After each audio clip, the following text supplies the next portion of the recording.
I just asked for some water, and my daughter shouted, "We are not your servants!" right in my face as I lay exhausted in the house I had paid for with my life, fresh from heart surgery. I, the father who had given everything for her happiness, felt a betrayal deeper than any pain. They thought they were unpunished and had power over me, but then I said, "You have 72 hours to leave this house. You will not believe what happened next." Before we continue, please subscribe to the channel and let us know where you're listening in the comments. Could you bring me a glass of water? The words left my mouth before I'd even settled into the armchair. 3 days in the hospital had left me parched in ways that went deeper than thirst. The surgical tape pulled at my chest with every breath, a constant reminder of what my heart had just endured. Haley froze in the kitchen doorway. Her expression shifted from mild annoyance to something colder. "Seriously? I just got home from the hospital." My voice sounded weaker than I intended. The drive had exhausted me more than I'd expected, and now even this simple conversation felt like climbing stairs. She crossed her arms. The gesture was sharp, deliberate. "We're not your servants." The words hit harder than any physical blow. I stared at my daughter, searching for some trace of the little girl who used to bring me dandelions from the yard. Nothing. Her face held the same expression she might use on a stranger asking for spare change. I spent 3 days in the hospital after heart surgery. Each word came out carefully measured, as if speaking too quickly might tear something inside me. "I'm asking for water." Kayan didn't even look up from the television. The remote control rested in his lap like a scepter of indifference. Some game show blared laugh tracks, while my request hung unanswered in the air between us. "The kitchen's right there." Haley gestured vaguely toward the sink, her wedding ring catching the afternoon light streaming through the window. "You've got legs." I gripped the armrests and pushed myself up. The surgical site screamed in protest, sending sharp ribbons of pain across my chest. My vision wavered for a moment, and I had to pause halfway between sitting and standing. The stitches felt like they might split apart, leaving me bleeding on the carpet of my own living room. "Easy there, Dad." Haley's voice carried no warmth, just the kind of hollow concern people use when they don't want to appear completely heartless. "Don't want you falling and making even more work for us." More work, as if caring for the man who'd raised her was some unwelcome burden that had been thrust upon her. I thought about all the glasses of water I'd brought her during childhood fevers, all the midnight comfort when nightmares had stolen her sleep. Those memories felt like they belonged to someone else's life. My legs shook as I took the first step toward the kitchen. Each movement sent jolts through my torso, but I refused to sit back down. Not now. Not when the truth was spreading across my vision like spilled ink on white paper. "This is ridiculous," Kayan finally spoke, his eyes still fixed on the screen, acting like he's dying or something. "It was just a little heart procedure." Little procedure. I'd flatlined twice on the operating table, but apparently that qualified as little in their world. The surgeon had explained the complications, the close calls, the miracle that I was even walking around. None of that seemed to register with the two people who should have cared most. The kitchen felt miles away instead of just across the room. Each step was a negotiation between my will and my body's limitations. Behind me, I could hear Haley's exasperated sigh, the kind she used to reserve for traffic jams and long grocery store lines. "Next thing you know, he'll want us to cook his meals too," she muttered to Kayan. "Don't give him ideas." Kayan's chuckle was dry, empty of any real humor. I reached the counter and gripped its edge. The cool surface steadied me while I processed what I'd just heard. These weren't temporary frustrations or stress-induced comments. This was who they really were when they thought I couldn't hear, or maybe they simply didn't care if I could. The glass trembled in my hand as I filled it from the tap. Water had never tasted so bitter, even though it was just ordinary water from the same faucet I'd used for 20 years. Everything was the same, yet nothing would ever be the same again. When I turned around, they were both watching me with expressions that mixed impatience with barely concealed disgust. My own daughter looked at me like I was some inconvenient stranger who had wandered into her house uninvited. The glass felt heavy in my hand, not from its weight, but from the weight of understanding that was settling into my bones like winter cold. I'd built this house with my own hands, paid for their education, their wedding, their car payments. I'd given them everything I had, and they couldn't even bring me water after heart surgery. I walked back to my chair slowly, deliberately, not because the pain demanded it, though it did, but because I needed time to think, time to plan, time to decide what kind of man I was going to be for whatever years I had left. The afternoon sun slanted lower through the windows, casting longer shadows across the room. Somewhere in those shadows, something was beginning to take shape. Something that would make them understand exactly what they'd lost when they decided I wasn't worth basic human kindness. I settled back into my chair and took another sip of water. It still tasted bitter, but now there was something else mixed in, something that felt dangerously close to satisfaction. They had no idea what was coming. Walking to my bedroom felt like crossing a desert. Each step sent aftershocks through my chest, reminding me that my body was still healing even if my illusions had just shattered completely. The hallway stretched longer than usual, family photos on the walls watching me with faces that suddenly seemed like strangers. I closed the door behind me and leaned against it for a moment. The bedroom had always been my sanctuary, the place where my late wife Sarah and I had shared our dreams and plans. Now it felt like a refuge from my own family. The bed welcomed me like an old friend as I carefully lowered myself onto the mattress. My surgical site protested with sharp reminders of recent trauma, but the emotional wounds cut deeper than any scalpel ever could. I stared at the ceiling, replaying those venomous words over and over. "We're not your servants." My own daughter had looked at me like I was some burden she had to endure. The same daughter whose college tuition I had paid without question, whose wedding had cost me nearly $20,000, whose car payments I had covered when Kayan lost his job last year. Memory has a way of flooding back when you need it most. 5 years ago, after Sarah's funeral, I had sat in this very spot making one of the biggest decisions of my life. The insurance money had been substantial, enough to buy something smaller for myself and help my daughter start her married life properly. I remembered driving to the real estate office, my hands shaking as I signed the deed transfer papers. The house, this house, had been my gift to Haley and Kayan. 3 bedrooms, 2 bathrooms, a finished basement, and a yard where I had imagined future grandchildren playing. "Dad, this is too much," Haley had whispered that day, tears streaming down her face. "We can't accept this." But I had insisted. "Family takes care of family," I had told her. "Your mother would have wanted you to have security." Kayan had shaken my hand with what seemed like genuine gratitude, promising that I would always have a place here, that they would take care of me when I got older. Those promises felt like smoke now, dissipating in the harsh light of reality. The afternoon sun slanted through the curtains, casting familiar shadows across furniture I had bought decades ago. Everything in this room belonged to me once. Now it was all legally theirs, and they treated me like an unwelcome guest in what used to be my own home. I thought about the other gifts, the countless times I had opened my wallet without hesitation. When Kayan's business venture failed and they needed $5,000 to avoid bankruptcy. When Haley wanted to redecorate the kitchen and the estimate came to $8,000. When their car broke down and they needed something reliable right away. Every time I had said yes. Every time they had been grateful and loving, but somewhere along the way, gratitude had transformed into expectation, and expectation had hardened into entitlement. My chest tightened, though whether from the surgical site or from the weight of understanding, I couldn't tell. The pattern was so clear now that I wondered how I had missed it for so long. They had stopped seeing me as a person who chose to be generous, and started seeing me as an obligation-free source of money and support. The business cards in my wallet felt heavy with possibility. Michael O'Connor, attorney at law. I had used him for the house transfer and other legal matters over the years, a good man who understood family dynamics and financial planning. Sitting up took effort, but the decision was forming in my mind like storm clouds gathering on a clear day.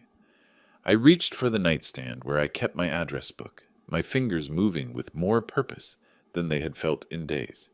There were options I hadn't considered before. legal options that might help them understand the true value of what they had taken for granted. Saturday morning arrived with the kind of clarity that only comes after a sleepless night of decision-making. I had called Michael O'Connor at 8 sharp, apologizing for the weekend disruption, but explaining that I needed urgent consultation on a family matter. His voice carried the same steady professionalism I remembered from our previous dealings. Of course, Mr. Richardson. Given everything you've been through with your surgery, I can be there by 10. Haley and Kayan had left for their weekly shopping routine around 9:30, their departure accompanied by the usual symphony of car doors and casual conversation that suggested nothing had changed in their world. Perfect timing. Michael arrived precisely at 10, carrying the same worn leather briefcase he'd brought to every meeting over the past decade. His gray suit spoke of weekend sacrifice, made without complaint, and his firm handshake reminded me why I had chosen him for important matters. Please sit wherever you're comfortable. I gestured toward the living room, grateful that my physical strength had returned enough to handle business properly. He settled into the chair across from mine, opening his briefcase with practiced efficiency. You mentioned family concerns on the phone. How can I help? I had rehearsed this moment during my wakeful hours, choosing words that would convey necessity without revealing too much emotion. I need to review the legal standing of the house gift I made to my daughter 5 years ago. Specifically, what options might exist if circumstances have changed significantly. Michael's eyebrows lifted slightly, but his expression remained professionally neutral.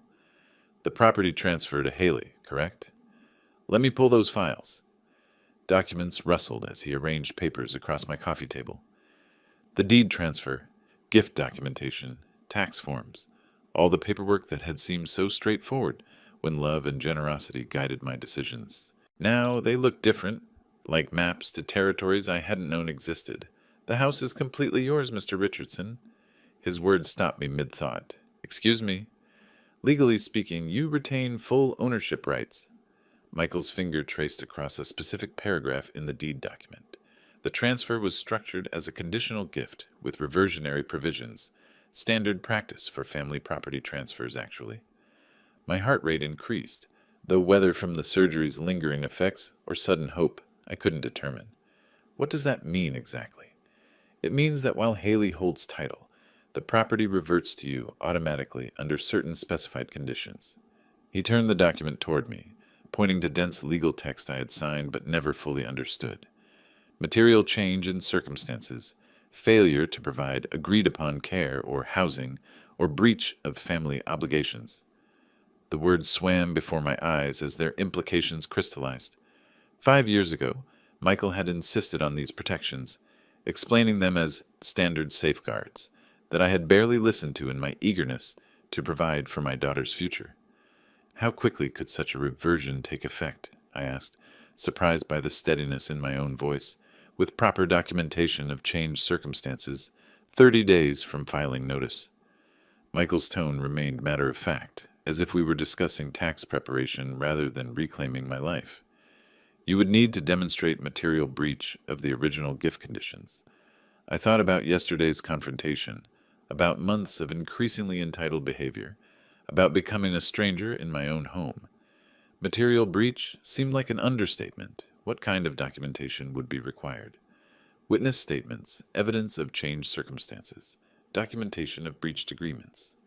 Michael gathered the papers into a neat stack, though I should mention this would require careful consideration. Family property disputes can have lasting consequences. Through the window, I could see Mrs. Henderson from next door working in her garden. Normal Saturday morning activities continuing while my world quietly shifted on its axis. The house felt different now, knowing that it was still legally mine, that I wasn't as powerless as I had believed. What would the timeline look like for gathering such documentation? That depends on what evidence exists and how quickly you want to proceed. Michael closed his briefcase but left the documents within my reach. Are we talking about immediate action, or are you exploring options for future consideration? The question hung between us like a bridge I hadn't yet decided to cross. In the distance, I could hear the familiar sound of a car approaching. Probably too early for Haley and Kayan's return, but it reminded me that my time for private planning had limits. I think, I said carefully, that I need to test whether the current situation might improve before making any irreversible decisions. Michael nodded with the wisdom of someone who had guided other families through similar crossroads. That sounds prudent. Perhaps we should discuss what that test might look like. Evening brought the familiar sound of car doors slamming and shopping bags rustling. I positioned myself near the kitchen sink, timing my presence to appear natural when they entered. The afternoon had been spent processing Michael's revelations, and now I felt ready to conduct my experiment. Haley pushed through the front door first, arms loaded with department store bags. Her designer sunglasses caught the hallway light as she kicked off her shoes, with practiced indifference. Kayan followed, juggling car keys and what looked like takeout containers. "How was your day out?" I asked, keeping my voice genuinely interested. "Fine." Haley's response carried the same dismissive tone I remembered from yesterday, but now I heard it differently. Not as a daughter's casual reply, but as evidence for a legal file. They moved through the living room toward the kitchen, and I waited until they had settled their belongings before making my request. Strategic timing mattered for this test. "Could you grab me a glass of water while you're up?" The question stopped Haley mid-motion as she reached for her purse. Her expression shifted from neutral to annoyed in the space of a heartbeat. "Can't you get up yourself?" "Perfect." Almost exactly the same reaction as yesterday, but now I was prepared to push further. "I'm still recovering from surgery. It would really help." Kayan looked up from his phone with visible irritation. "You walked to the kitchen just fine. What's the big deal about walking a few more steps?" I maintained my calm tone, though internally I was cataloging every cruel word for Michael's documentation. "I was hoping you might show a little consideration for your father, who just had heart surgery." "Enough of this drama." Kayan's voice carried the edge of someone whose convenience had been threatened. "You're not an invalid. Stop acting like one." Haley nodded in agreement, her wedding ring glinting as she gestured dismissively. "Seriously, Dad, you can't expect us to wait on you hand and foot just because you had a medical procedure?" Medical procedure. As if my heart stopping twice on the operating table was comparable to getting a tooth cleaned. I stood slowly, making sure they could see the effort it took, the way my hand pressed against my chest, where the surgical site still ached. "I see." My voice remained steady, though something cold had settled in my stomach. "So asking for help from my family is unreasonable?" "When you can help yourself, yes." Haley's words came out sharp and final. "We're not your personal servants." There it was again. That phrase that had shattered my illusions yesterday now served as confirmation of what I already knew. They hadn't changed. If anything, they seemed more comfortable with their cruelty, as if yesterday's confrontation had given them permission to stop pretending. I walked to the sink and filled my glass, each step deliberate and measured. Behind me, I could hear them resuming their normal evening routine. Haley sorting through shopping bags, Kian settling into his favorite chair with the television remote. The water tasted exactly like it had yesterday, but this time I wasn't drinking it with the bitter taste of broken expectations. This time, I was drinking it with the satisfaction of a man who had just gathered the evidence he needed. "Did you find everything you needed while you were out?" I asked, returning to where they sat. "Most of it." Haley didn't look up from examining her purchases, though I'll probably need to go back next weekend for that lamp I wanted for the bedroom. Our bedroom, the bedroom in the house that legally belonged to me, where she was planning purchases with money that would better serve someone who actually deserved this place. Every casual assumption of ownership, every dismissive comment, every moment of callous indifference was building a case that Michael could use. I nodded thoughtfully. "That sounds like a good plan." Can glanced at me with suspicion, as if my reasonable response was somehow concerning. "You feeling all right? You seem different today." Different. If only he knew how different things were about to become. But that conversation would wait for another day, when I had all my pieces in position and 30 days' notice had been properly filed. "Just thinking about family," I said truthfully, "about what really matters." They returned to their evening activities, apparently satisfied that I had accepted my place in their hierarchy. The television flickered with some reality show where people competed for money they hadn't earned, which seemed remarkably appropriate. I finished my water and set the glass down carefully. Tomorrow I would call Michael again. 20 minutes later, I stood in the living room doorway and made my decision. I need you both to leave my house. The silence that followed felt like the moment before lightning strikes. Haley's magazine slipped from her hands, landing on the coffee table with a soft thud. Kion's thumb froze over his phone screen, his expression shifting from casual indifference to sharp attention. "What did you just say?" Haley's voice carried a dangerous edge I had never heard before. "This is my house. I want you to pack your things and find somewhere else to live." Each word came out steady and clear, backed by Michael's morning revelation about my legal rights. Kion stood up slowly, his full height adding weight to his presence. "You're kidding, right? This is our home." "No," I replied calmly. "This is my home. I gave it to you as a gift, but that gift came with conditions. You've broken those conditions." Haley jumped to her feet, her face flushed with anger and something that looked remarkably like panic. "You can't just kick us out. We live here. We have rights." "Actually, you don't."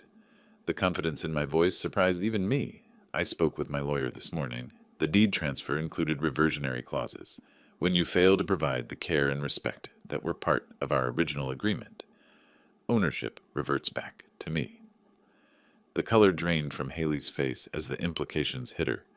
No more free housing, no more financial safety net, no more taking everything for granted while treating me like an unwelcome burden. You're bluffing. Kion moved closer, his posture shifting into something more threatening. "You're just mad about yesterday trying to scare us." "I'm completely serious. You have 30 days to find alternative arrangements." Kion's laugh held no humor whatsoever. 30 days? Where exactly do you think we're supposed to go? Do you have any idea how much rent costs these days? That's not my concern anymore. I remained standing, though the surgical site in my chest had begun to ache from the tension. "You made it clear yesterday and again today that caring for your recovering father is too much trouble. So I'm removing that burden from your lives." Haley stepped between us, her voice rising with desperation. "Dad, please, we can work this out. Maybe we were having a bad day, but we can change." "It's too late for that conversation." "You're not going anywhere!" Kion's shout echoed off the living room walls as he moved to block the doorway. "This is ridiculous. You can't just come in here making threats and demands like you own the place." "I do own the place." The statement hung in the air like a challenge none of us could take back. I watched as shock transformed into something much more dangerous in both their faces. This wasn't going according to any plan they had imagined. Haley grabbed my arm, her fingers digging in harder than necessary. "You need to sit down and think about this rationally. You're not thinking clearly since your surgery." "My thinking is perfectly clear." I tried to step around her, but Kion moved to block my path again. "Where do you think you're going?" His voice carried the unmistakable threat of physical confrontation. "To my bedroom to call my lawyer." "No, you're not." Kion reached into my pocket and pulled out my cell phone before I could react. "You're going to sit down and we're going to talk about this like adults." My heart rate spiked, sending sharp reminders through my chest that my body wasn't ready for this kind of stress. "Give me my phone back." "When you start making sense." Haley positioned herself on my other side, and I realized with growing alarm that they were coordinating their movements to control mine. "This is insane. You can't just—" "Can't what?" Kion interrupted. "Can't protect our family from your crazy old man threats? Can't make sure you don't do something you'll regret later?" They guided me toward the hallway, their grip firm but not quite painful. Yet, my surgical recovery had left me weaker than I wanted to admit, and fighting both of them simultaneously was beyond my current physical capabilities. "You're making a serious mistake," I warned as they steered me toward my bedroom. "The only mistake," Haley said, pushing open the bedroom door, "is letting you get this worked up over nothing." They guided me inside, and Kion pocketed my phone with the satisfied expression of someone who had just solved a complicated problem. "We'll talk about this tomorrow when you've calmed down," Haley announced. The bedroom door closed with a decisive click, followed by the unmistakable sound of the lock turning from the outside. 30 minutes of testing the door handle and examining the window had confirmed what I already suspected. I was thoroughly trapped. The lock held firm, and the window, while it opened, led to a 15-foot drop onto concrete. My surgical recovery made such an escape impossible, even if desperation might have otherwise driven me to attempt it. But the window offered something else entirely. Joshua Palmer was in his backyard, coiling up a garden hose as the evening light faded into that perfect suburban twilight. I had known Joshua for 3 years, ever since he'd moved in next door. A decent man who kept his property neat and always waved when we encountered each other at the mailbox. Pushing the window open wider, I positioned myself where he could see me. "Joshua, help me!" His head snapped up immediately, searching for the source of the voice. When his eyes found mine in the bedroom window, his expression shifted from confusion to concern in a heartbeat. "Peter, what's wrong?" He dropped the hose and moved closer to the fence line between our properties. "I need you to call the police." The words felt strange coming out of my mouth, but the situation had moved far beyond family disputes. "My daughter and her husband have locked me in this room and taken my phone." Joshua's face transformed into something I had never seen before, a mix of alarm and disbelief that told me he was processing information that didn't fit his understanding of normal neighborhood problems. "Are you hurt? Do you need an ambulance?" "No ambulance, just police. I'm recovering from heart surgery, and they're using that to control me physically." I kept my voice steady, knowing that panic would make him less likely to take effective action. He was already reaching for his cell phone. "Hold on, Peter. I'm calling right now." Relief flooded through me as I watched him dial. This was working. Help was actually coming. 911. "What's your emergency?" I could hear the dispatcher's voice clearly through his speaker. "I need police at—" Joshua looked up at me questioningly. 4715 Maple Street," I called down. "Tell them it's a family dispute involving unlawful confinement of an elderly man." Joshua repeated the information, adding details about my medical condition and the locked door situation. The dispatcher asked several follow-up questions, and Joshua looked to me for answers about whether I was in immediate physical danger and how long this had been going on. "Officers are being dispatched," the dispatcher finally announced. "Estimated arrival time is 8 to 10 minutes. Joshua ended the call and looked back up at my window. "They're coming, Peter. Do you want me to stay out here until they arrive?" "Yes, please. And Joshua, thank you. I know this is unusual. Don't worry about it." His voice carried the steadiness of someone who had made his decision and would see it through. "Is there anything else I should tell the officers when they get here?" Through the bedroom door, I could hear muffled voices from the living room. Haley and Kayan were talking, though I couldn't make out specific words. They seemed calm, probably discussing their next move or simply waiting for me to come to my senses, as they had put it. "Tell them this involves a property dispute," I said carefully. "My daughter and her husband are trying to prevent me from exercising my legal rights as the homeowner." Joshua nodded, absorbing this information with the seriousness it deserved. "Got it. Property dispute, unlawful confinement, elderly man with recent heart surgery." The sound of a car engine rumbled in the distance, though it was too early to be the police response. Still, my heart rate increased with anticipation. This nightmare was about to shift in my favor. "They should be here soon," Joshua called up reassuringly. From the living room came the sound of footsteps, and what might have been Haley's voice saying something about checking on me. The timing was about to become very interesting. I positioned myself near the door to listen while keeping sight of Joshua through the window. The next few minutes would determine whether my family's attempt to control me through physical intimidation would succeed or backfire spectacularly. "I can see a police car turning onto Maple," Joshua announced. Footsteps rushed down the hallway toward my door. The lock clicked open, and Haley appeared with a concerned expression that would have won her an Academy Award. "Dad, are you feeling all right? You seem agitated." Her voice carried the perfect blend of worry and confusion, as if she had found me in some kind of medical distress, rather than locked behind a door she had secured herself. "The police are here," I said, stepping past her into the hallway. "Police? Why would police be here?" Kayan emerged from the living room, his face a masterpiece of bewildered concern. "Did something happen?" Before I could respond, the doorbell rang. Haley immediately took my arm, guiding me toward the front door with the gentle touch of a devoted daughter helping her fragile father. "Let me get that," she said, opening the door to reveal two officers, a man and woman in their 30s, both carrying the professional demeanor that comes with years of domestic calls. "Good evening. I'm Officer Edward. This is Officer Chloe." We received a call about a family dispute. There must be some mistake, Haley said, her voice perfectly pitched with confusion. We're just having a quiet evening at home. My father just had heart surgery, so we're being very careful with him. I stepped forward. Officers, I called you through my neighbor because my daughter and her husband locked me in my bedroom and confiscated my phone. Officer Chloe's eyes moved between us, noting the body language and positioning. Sir, can you tell us exactly what happened tonight? They physically forced me into my bedroom and locked the door from the outside when I told them they needed to leave my house. Each word came out clear and deliberate. Haley's hand flew to her chest in apparent shock. Dad, that's not what happened at all. You were feeling dizzy and confused, so we helped you to your room to rest. The door wasn't locked. You were just having trouble with the handle. The door was definitely locked, I insisted. Kayan moved closer, positioning himself supportively near Haley. Mr. Richardson has been having some confusion since his surgery last week. The anesthesia can affect elderly patients for days afterward. We've been trying to help him, but he's been making accusations that don't make sense. Officer Edward pulled out a notebook. Sir, when did you have this surgery?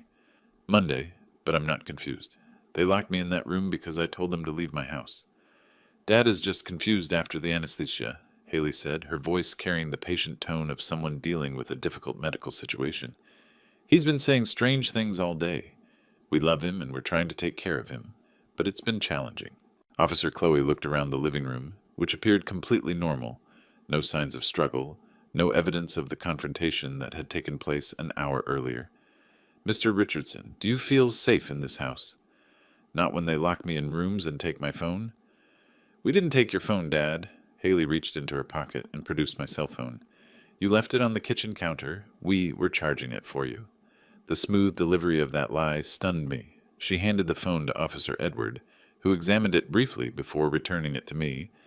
Mr. Richardson, have you been taking any pain medications since your surgery? Some, but I'm not confused or delusional. My voice carried increasing frustration as I realized how this was playing out.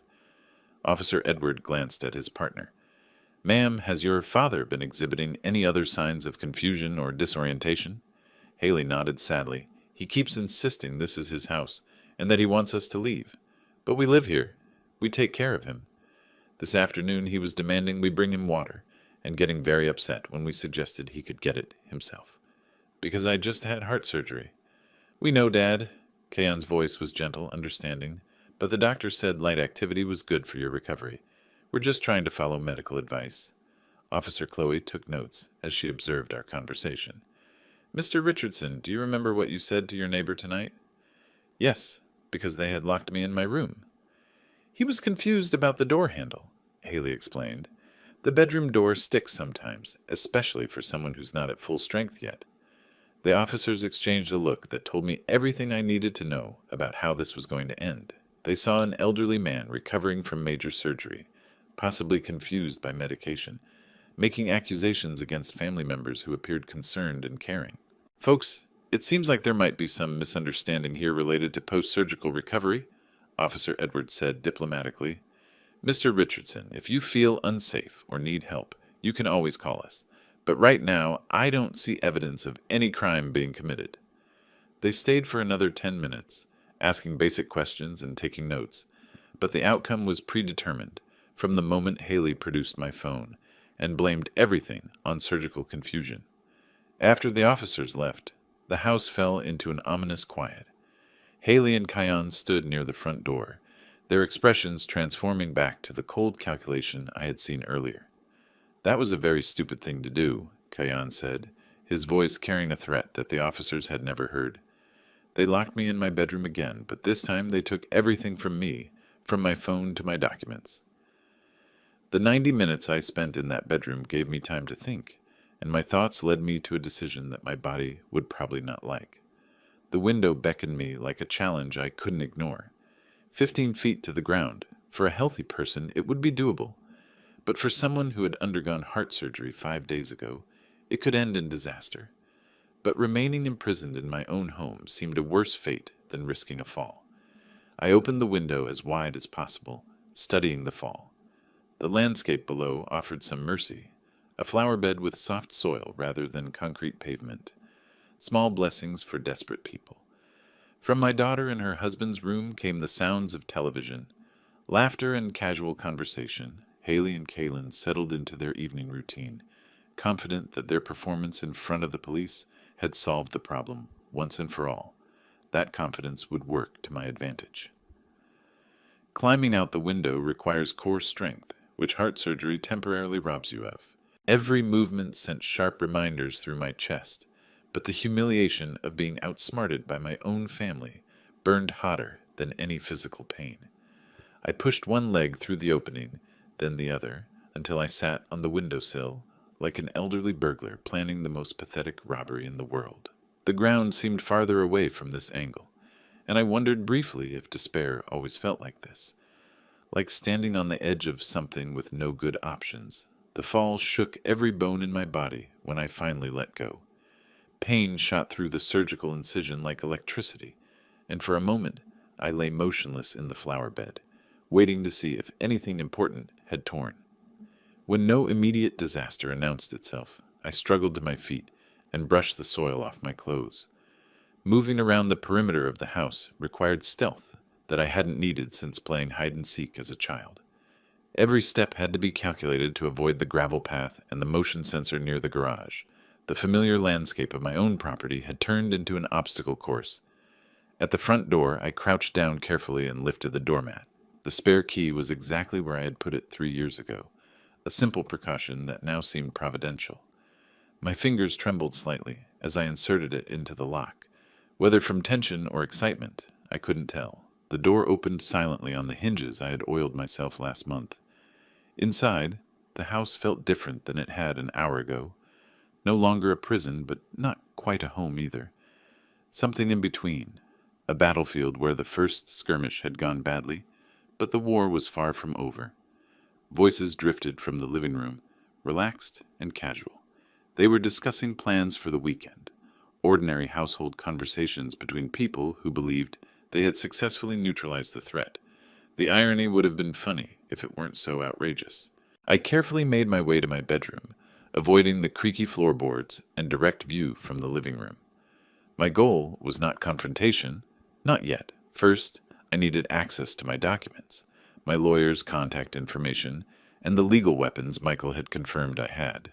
The hallway stretched out before me like a path to reclaiming everything they were trying to take away. Each step brought me closer to the documents that would prove I was neither confused nor powerless, just temporarily outmaneuvered. In the living room lay the details of the deed, Michael's business card, and the detailed notes I had taken during our morning consultation. With these tools and my newfound mobility, the game could begin again, this time with different rules and a player who understood exactly what he was fighting for. They were about to find out how wrong they were. After gathering everything I needed, I returned to my bedroom. The next morning, climbing out the window as before, I headed to Michael's office, which that morning seemed like a sanctuary, polished wood and legal reference books embodying order in a world that had temporarily lost its balance. He agreed to meet me at 8, sacrificing his day off for a situation he clearly recognized as urgent. "Mr. Richardson, you look like you haven't slept much." He poured coffee from a thermos he had brought from home. "Tell me what's happened since yesterday." I explained the evening's events, the confrontation, the confinement, the police call that backfired spectacularly. Michael listened without interruption, occasionally making notes on a legal pad. "So they physically locked you in your own bedroom and convinced responding officers that you were confused due to surgery?" His tone carried professional outrage that felt enormously validating. "Exactly. They're skilled manipulators, and they used my medical condition against me." Michael leaned back in his chair, fingers steepled in the classic lawyer thinking pose. "This changes everything. What we discussed yesterday as a possibility has now become a necessity." He pulled out the folder from our previous meeting, spreading documents across his desk like a general planning a campaign. "The gift deed revocation we discussed, we're no longer talking about exploring options. We're talking about immediate action. How quickly can we proceed?" "Given the circumstances you've described, quite quickly." Michael reached for a thick legal reference book. Washington state law is clear about gift revocation in cases of ingratitude. When recipients treat the donor with hostility, cruelty, or fail to fulfill implied conditions of care, the gift can be legally revoked. The words fell on my ears like music. After 24 hours of feeling powerless, I was remembering what it felt like to have options. What exactly would the process involve? Michael opened his laptop and began typing. First, we prepare a formal notice of gift revocation. This document outlines the legal grounds, their hostile treatment, failure to provide reasonable care during your recovery, and the changed circumstances that justify reclaiming the property. And then, we serve them with the notice. They have 30 days to vacate the premises. His fingers continued moving across the keyboard as he pulled up legal templates and precedent cases.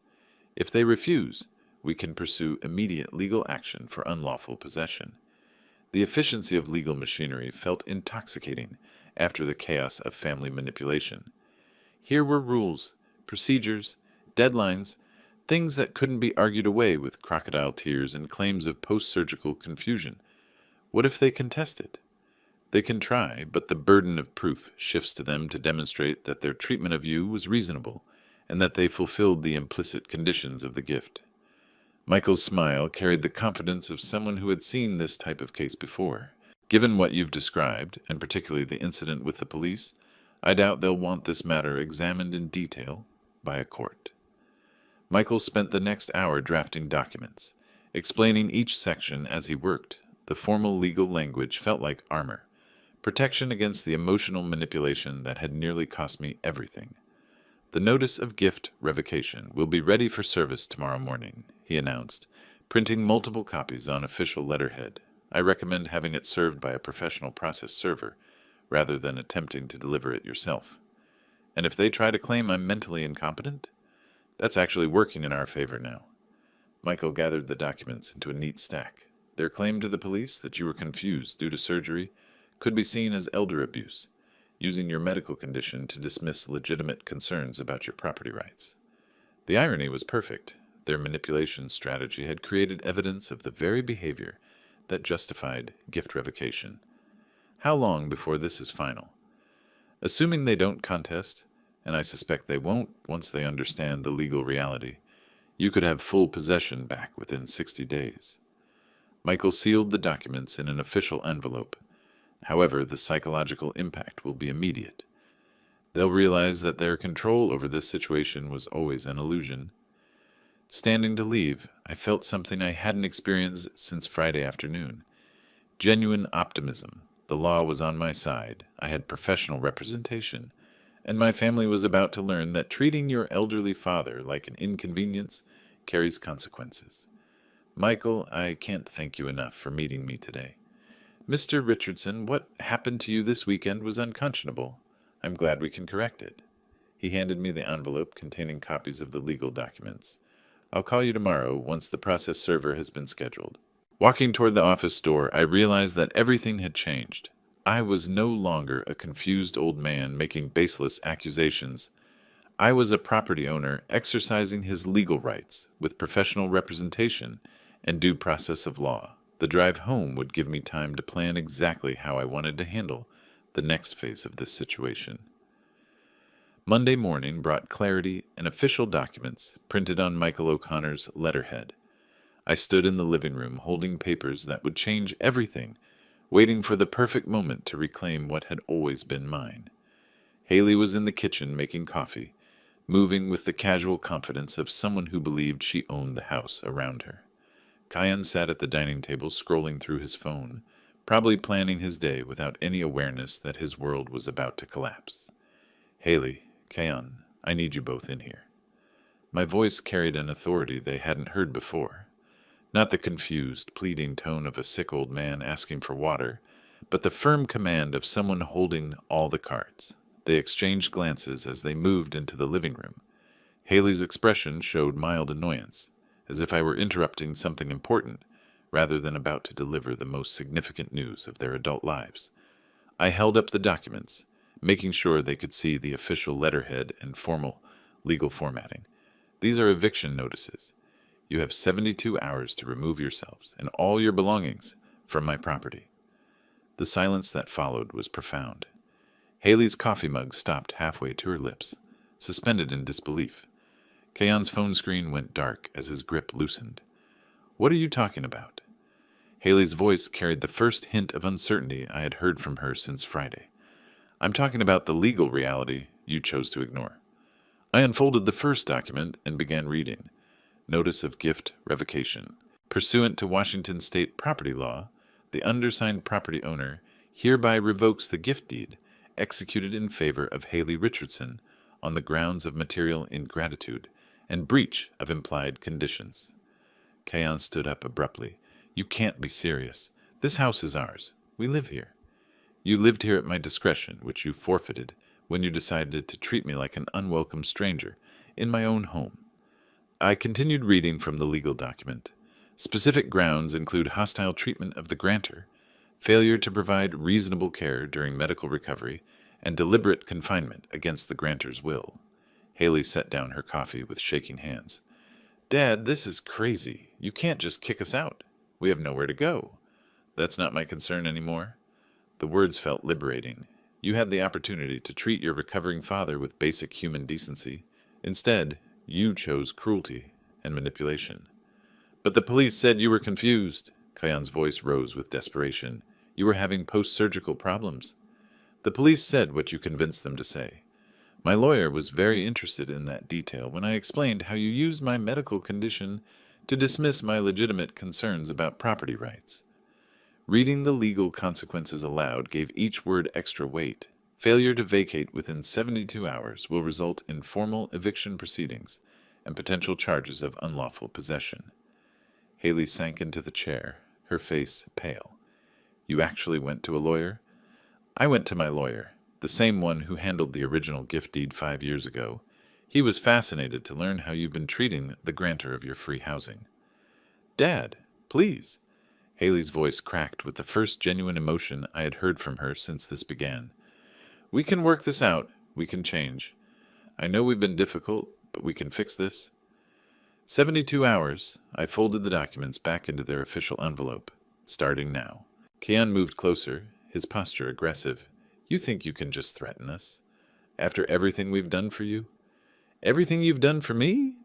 The irony was breathtaking. "You locked me in a bedroom and convinced police officers I was mentally incompetent." "Exactly what have you done for me?" "We let you live here," Haley protested.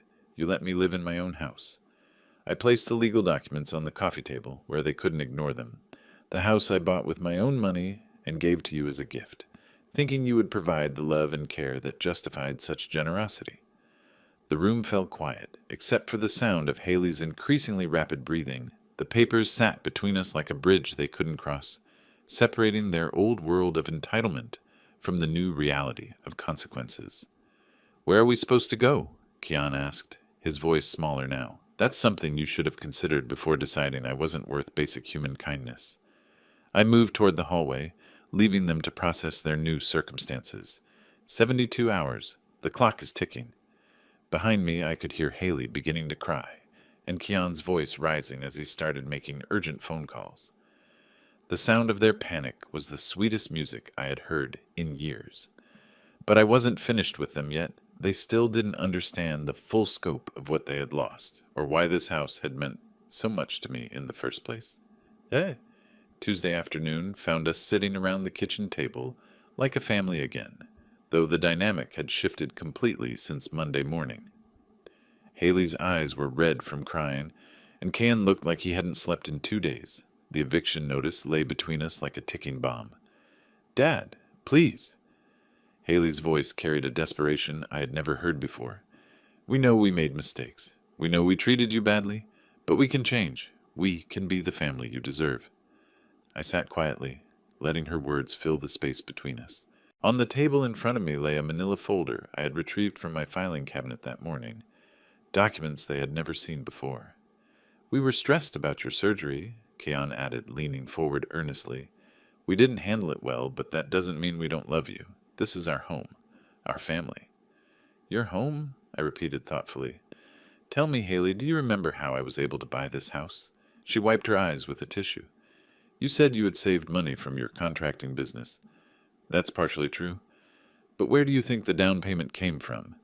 A house this size, in this neighborhood, that required substantial money up front. Haley and Kayon exchanged glances. I don't know. Your savings? I opened the manila folder and spread several documents across the table.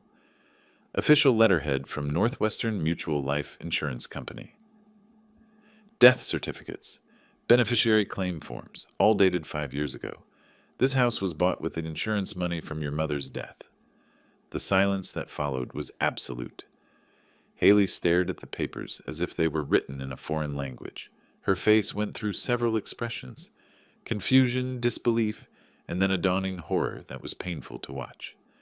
The life insurance policy your mother maintained for 20 years, specifically to provide security for our family. I pointed to the beneficiary designation form, $350,000, paid out 6 months after the funeral. Haley's hands trembled as she picked up the insurance documents. But you said, you never told me. I didn't tell you because I didn't want you to feel guilty about living in a house that your mother's death had purchased. I wanted you to see it as a gift from a loving father, not as something bought with tragedy. Kayan reached over to read the papers over Haley's shoulder. I don't understand. Why are you telling us this now? Because I want you to understand exactly what you've done. My voice remained calm, but each word carried the weight of 5 years of grief and planning. This house, where you locked me in a bedroom, where you told the police I was mentally incompetent, where you refused to bring me a glass of water after heart surgery, was purchased with money from your mother's life insurance policy.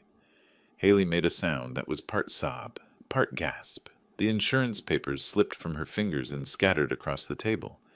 She died believing she was providing security for our family. She talked about it during her final weeks, how the insurance money would make sure we always had a safe place to live, that we would take care of each other. I gathered the documents back into a neat pile. She made me promise to use that money to keep our family together. Dad, I didn't know. Haley's voice broke completely. You didn't know because I protected you from that knowledge, just like your mother protected us with that insurance policy.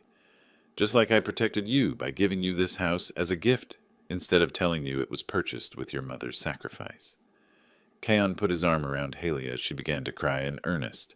We can fix this. We can honor her memory properly. Can you? I asked quietly. Can you undo treating me like an unwelcome stranger in a house that your mother's death provided? Can you take back telling police officers that I was confused and incompetent in the home she intended as our family sanctuary? Haley looked up at me with tears streaming down her face. I'm so sorry. I'm so incredibly sorry.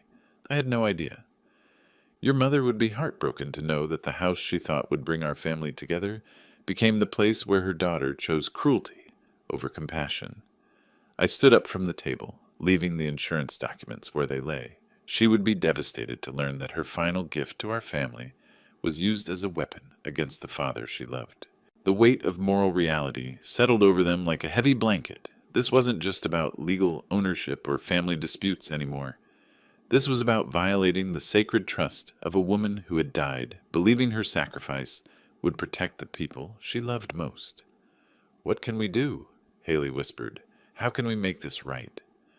I looked at my daughter, my broken, desperate daughter who had finally understood the full scope of what she had lost, and felt something that might have been pity mixed with the satisfaction of justice finally served. You have 44 hours, I said simply. Thursday afternoon brought the sound of cardboard boxes being taped shut and furniture being moved across hardwood floors.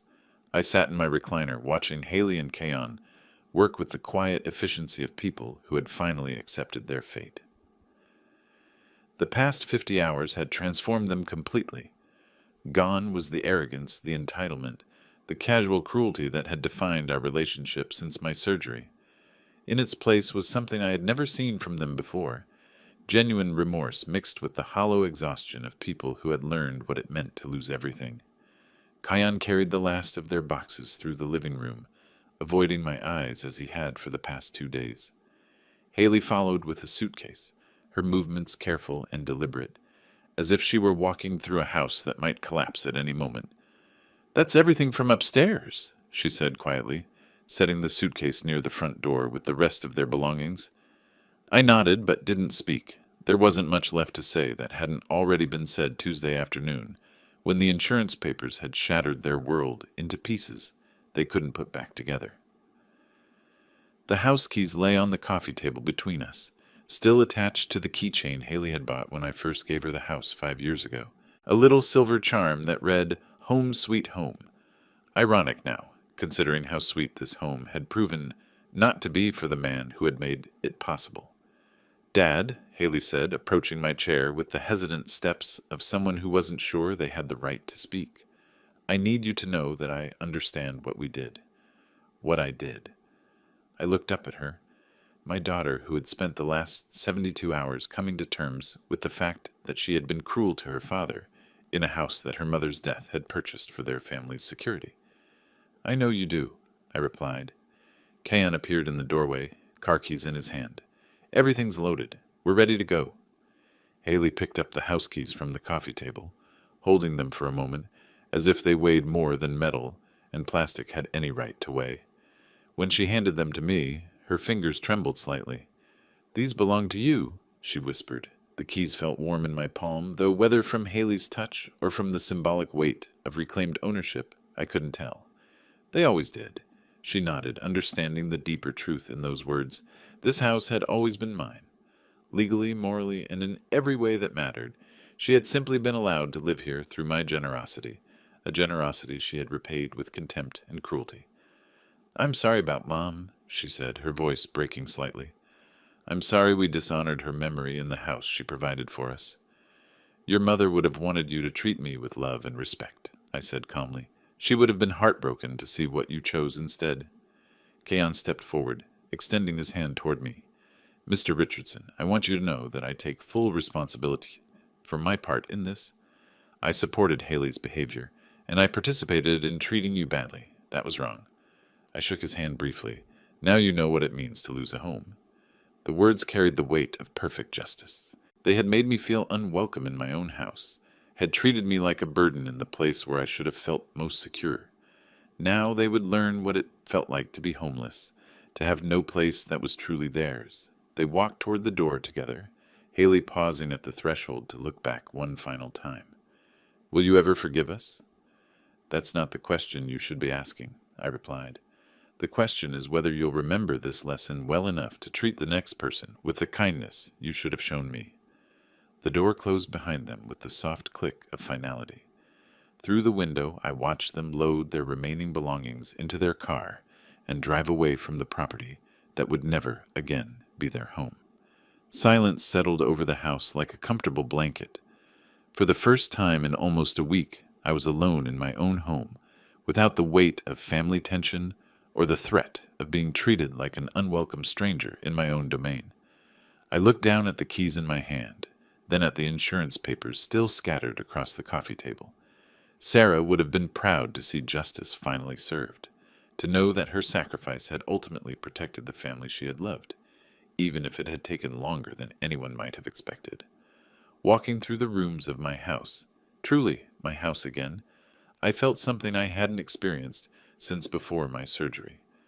Peace. Not the peace of revenge, but the deeper satisfaction of justice properly served and lessons properly learned. Outside, the spring afternoon continued its gentle progression toward evening, and I was home. If you like this story, please like this video, subscribe to the channel, and share your impressions of this story in the comments. To listen to the next story, click on the box on the left. Thank you for watching.